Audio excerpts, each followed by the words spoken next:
Sa kanyang Instagram post ay binati ni Janine Gutierrez ang kanyang Lavender Fields co-star na si Jericho Rosales. Very vocal kasi siya sa paghanga sa aktor. Sa picture na kanyang ipinost, makikita ang dalawa na nagde-date sa Intramuros. Feeling naman ng mga fans, mas bet daw nila magpunta sa mga cultural at historical places na memorable sa kanila for a date.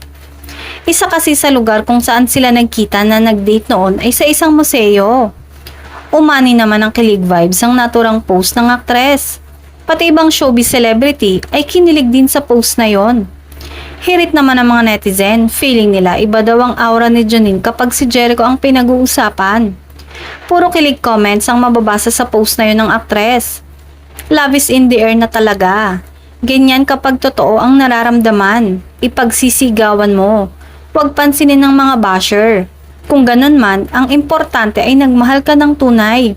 Happy ever after or not, you were true to your feelings. Komento pa ng isa. Pangungulit pa ng iba ay magpakasal na daw sila dahil halata naman daw sa kanilang kilos ang pagka-inlove sa isa't isa.